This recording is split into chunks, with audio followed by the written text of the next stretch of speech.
Pitt and Clemson, you guys have closed really strong, shutting them down defensively and getting enough scoring to sort of pull away.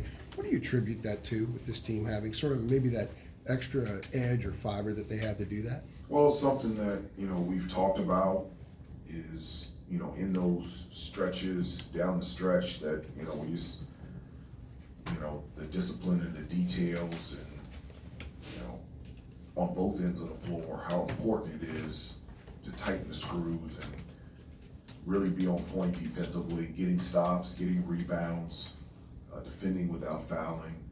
On the offensive end, just sheer execution, making sure we're running the play the exact way, setting the screen properly, coming off the screen the right way, getting the ball into the hands that we want, getting the right guys shooting.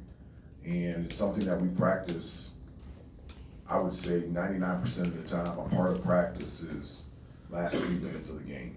And I talked to you guys earlier about just a conversation that I liked in the huddle. Yeah.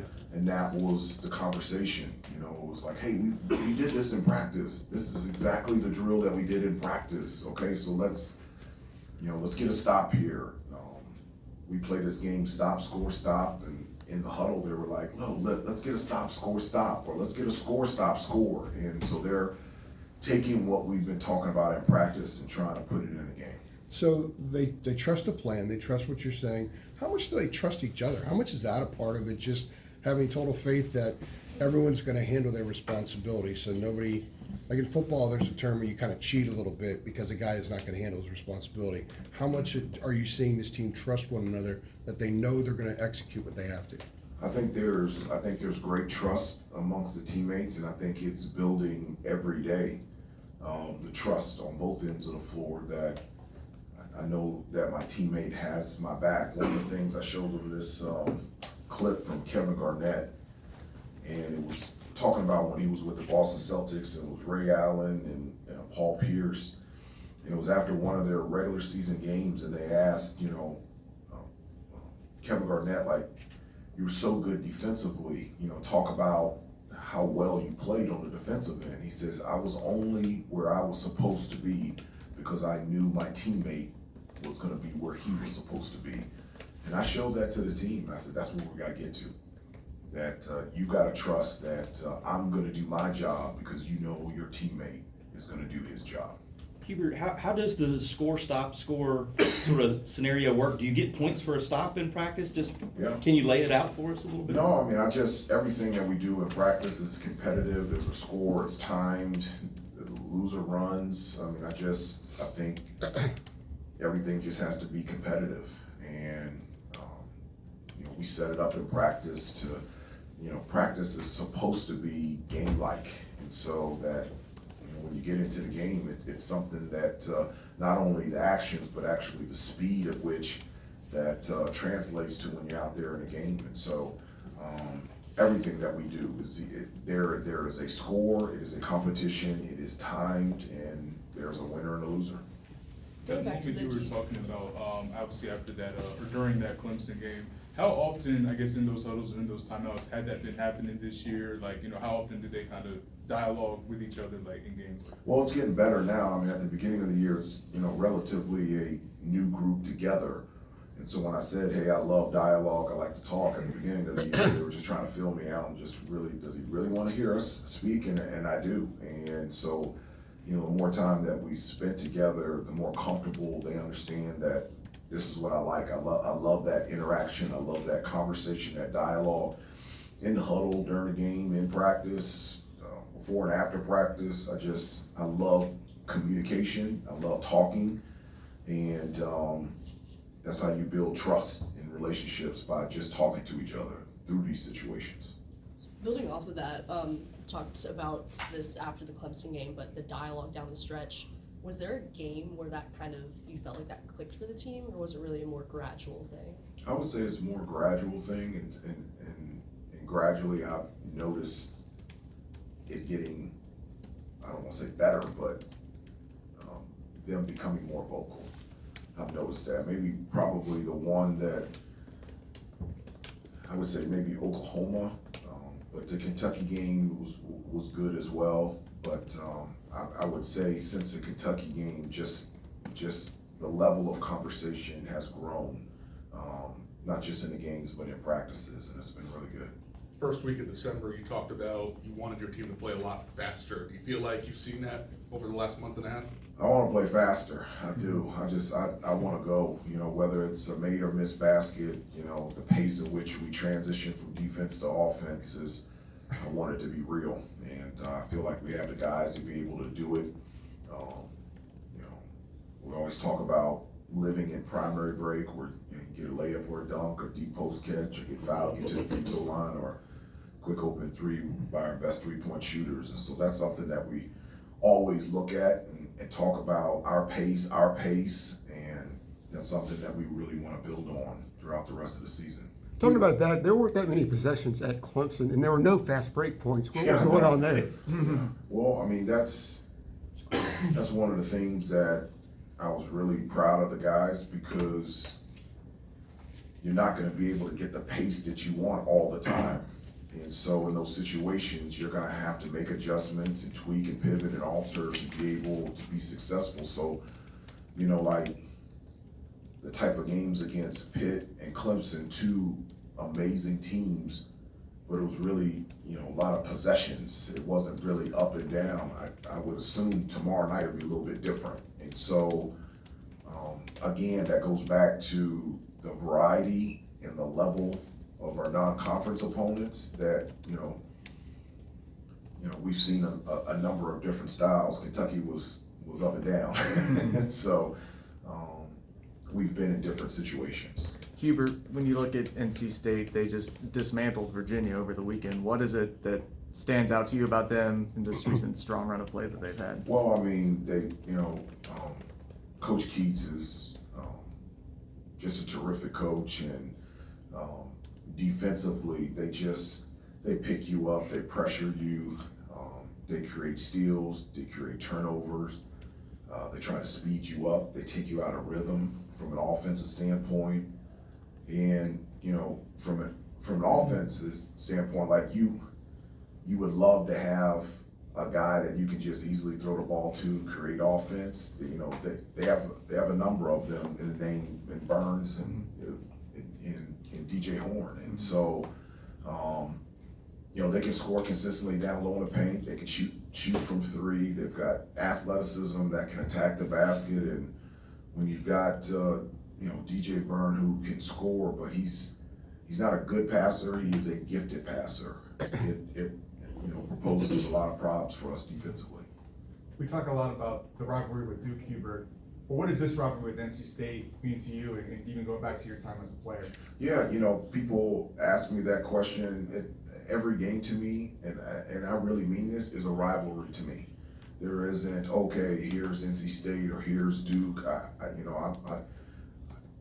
For me, I am fired up whomever we play and wherever we play. And so, obviously, it's a history of, me playing here at North Carolina, and I've told you guys how much fun and how hard and difficult it was to play at Reynolds Coliseum, and my struggles to score there in the first half, all 4 years. And so, but I just remember those great battles with, Rodney Monroe and Tom Gugliotta, and,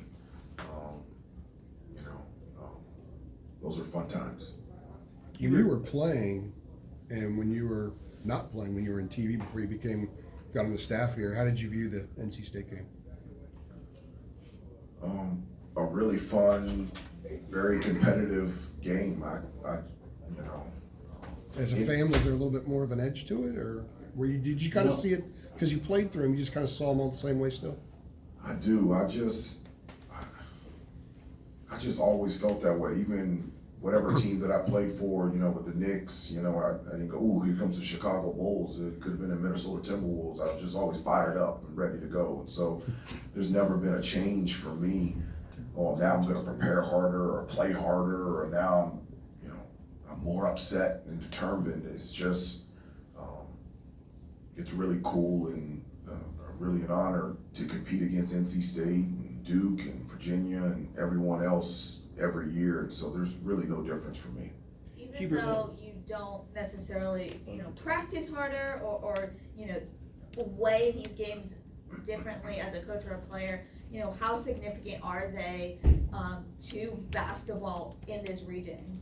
Well, it's very significant in this region. I mean, you know, for ESPN, I got to travel a number of different places, and the only other place that I could kind of maybe relate to us having, you know, us and, you know, great, not just basketball program, but just institutions with NC State, Duke, and Wake Forest, and all of us really close together would be out there in California. When I was at ESPN, there's, you know, Cal and Stanford and Santa Clara and St. Mary's, and when I was out there with ESPN, I was like, this is kind of like us with so many great programs and universities in close proximity. But it means a lot. There's a lot of history of, you know, ACC basketball here in Carolina, and it means a lot. Hubert, wanted to ask you about Paxson, and I mean, you always say that you've always said you tell everyone be ready when your number's called, but with him specifically, how have you seen him go about sort of staying in it, keeping his head up? He's the guy who played 35 minutes a game last year and scored 15 points a game in the Ivy League, and now he has to pick his spots. Like, how have you seen him navigate it and stay in it and be ready? Yeah, he's a great example to our younger players about being ready in terms of preparation and practice, and when his number is called, he's ready to play. And you're right. I mean, he played big 10 minutes against Clemson. There's been times where he only played in the first half, and there's been times that he started. And as a player, you have to have that ability to be able to adjust and to be able to perform on call. And he's been able to do it. I mean, he just is a great teammate. The guys absolutely love him. And the only downside of Paxson is that I only get to coach him 1 year. He is a dream player to coach. Couple more minutes, then we'll get Cormac in here. And just as a follow up on that, just the toughness too. I mean, the guy's head's been split open a couple times this year. Yeah, I know. He really wants to wear that headband. I don't know if he's doing that on purpose, but maybe he can shave his hair. But he's tough. He's tough, and that type of toughness of being able to get back up and get knocked down is such an example, again, to our younger players and to our team about getting back up and fighting and stepping forward. And he's an example of that every day. I want to ask specifically about NC State's horn. Like, what challenges does he pose specifically? Well, a lot. I mean, he's a gifted scorer. I mean, he can, you know, score with the ball in his hands. He can come off screens. He's shooting over 40% from three. Very aggressive, playmaker, very confident, has the green light. And, you know, the type of attention that needs to be on him is the same type of attention that you have on, you know, Henson and Gerard and those type of guys. He's in a really nice rhythm right now. He's playing at an extremely high level and very difficult to defend. That Burns versus Baycott matchup, you know, it's one that everyone looks forward to.